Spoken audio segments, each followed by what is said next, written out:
Do you remember that speech that Dany gives later on in Game of Thrones of time being this wheel that turns and different families end up on top? The Targaryens, the Starks, the Lannisters. Isn't the Wheel of Time another show? But like, now that we know a bit more about the history of Westeros, isn't it just a long line of Targaryens in power and then Robert and then everything falls to shit? Yes. So like, in living memory, everyone is used to Targaryens being on the throne. And I was kind of surprised at how stupid they made the people of the Red Keep look in that audience. Today, they're really dumb. Last night? Yeah. Like, do you think that was maybe more cynical than the other cynical parts of the show? Yeah, well, that scene was so interesting because, you know, normally in a scene like that, in a show like this, you'd have this swelling music, like good or bad, right? But swelling in some way. Like, this is a big pivotal moment. Like, this person's being crowned. The history is changed forever. And it was just dead silent. And the crowd wasn't even reacting. Like, no one makes a sound until, like, Otto says, like, King Aegon or whatever. Right. And then, like, Aegon grabs his sword and, like, turns around and holds his sword up. And then they all start getting into it. Cool. And then the collective effervescence kicks in and everybody's excited because they're at a big pep rally. But before then, like, everyone's just like, huh? And, like, no one seems to get... Even when Otto says the king is dead, no one seems to care that much. And they're just like, oh, that's too bad. And there's a class warfare sort of apathy that they're playing to there. We've seen more of an upstairs-downstairs sort of divide in this season. So do you think if Rhaenyra flew back in and said, oh, something bad happened last week, but I'm here now, and remember when they said I was the heir? Would those people who are being portrayed as stupid in the crowd care that much? The people who are doing human cockfighting with children, are they going to care who's in the throne? That's the thing. I don't think any of them care. Like, the people who care are the nobles. It's Otto. Who just Otto. No, but it's that room of people that Otto had saying, like, hey, are you guys going to accept Aegon? I think it's a little more nuanced than that because we saw that illustrated in the play, like in episode 3 or 4. Oh, that's good. When we went down to Flea Bottom or whatever it was called, and we watched them talk about how it doesn't make sense for a woman to take the throne. That's true. And Otto's been saying it the entire time, and half of it, you know, partially we're like, you're an asshole, Otto. You just want it for yourself. Yeah. But what he's saying holds some truth is that the people are going to be less willing to accept a woman as queen or you know, a woman as the sovereign, right? Kind of makes sense that if Rhaenyra, you know, after the peasants having heard Otto say that Viserys' dying wish was for his male heir, the one who they probably thought was going to be king anyway, let's be real, it's probably easier for them to handle that it's Aegon. And they're just like, oh, okay.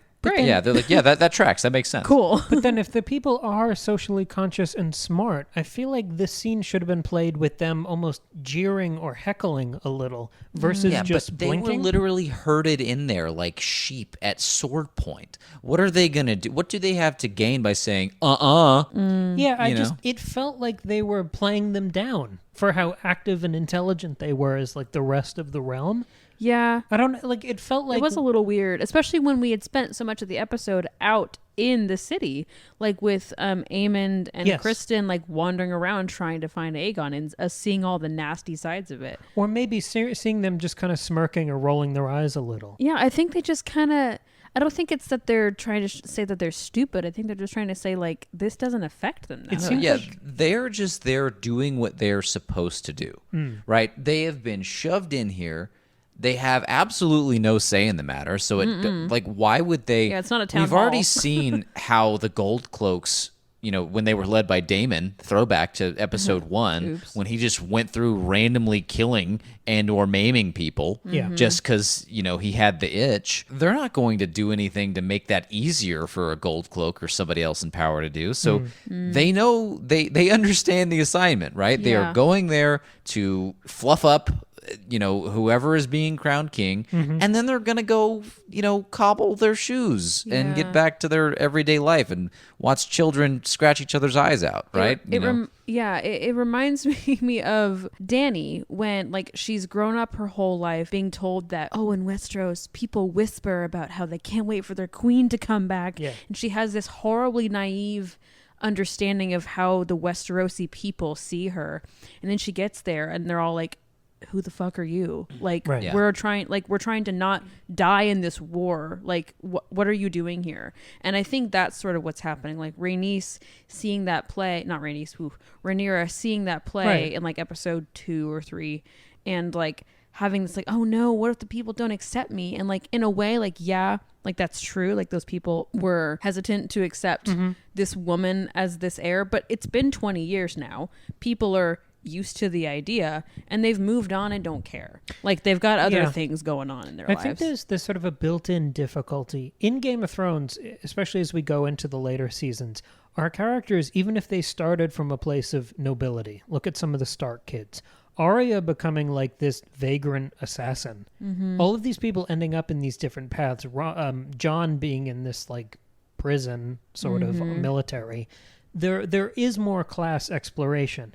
And it might be just the built-in difficulty of all of our principal characters being the most privileged people in the world. Yeah. That it just felt like a strange, or maybe a different type of character work that they were doing with just the people of Westeros in this scene. Yeah. Because we don't have any real direct connection to any of those people in the No, crowd. We don't you're have a right. Davos Seaworth who we can relate to, Yeah. who we see talk to both sides. Or even like a Roz or a Shay or anything like that. Like, we don't have any. You're right. We don't have those kinds of connections. And we're not going to get that. Like, if No, the show's 'cause going this is to... a history. Right, and the way the roles are going to change is they're not going to be at a high council table anymore. They're going to be on a battlefield or in the little tent planning the battle. So I don't know if we're really going to get that exploration. These people don't know or care about what's going on, really. They watch little silly plays about what it would mean for a woman to take the throne or who ought to, but at the end of the day, they don't really care. Yeah. This is just like palace intrigue that doesn't affect anybody except for these strong houses. And that's honestly what the War of the Roses kind of was. I know that we're not there yet. That's sort of what Game of Thrones is about. But like the whole thing with that is that, I did some research on this a few weeks ago. By and large, the War of the Roses really only affected the quote unquote royal houses or those families with high station. The peasants weren't really impacted at all. They were just like, Yeah, because like, okay. Yeah, because like right now at this point in Westerosi history, we're not in any sort of war yet, and so most people aren't really, they're not being affected by any of this. Versus like when you get deep into Game of Thrones, when the entire country's falling apart and winter is coming, and like everybody's being affected. So there's a different kind of apathy there. But here it's just like, whatever. Like, I don't care who the king is. Like, the gas prices aren't changing. Do you know what I mean? So nobody cares.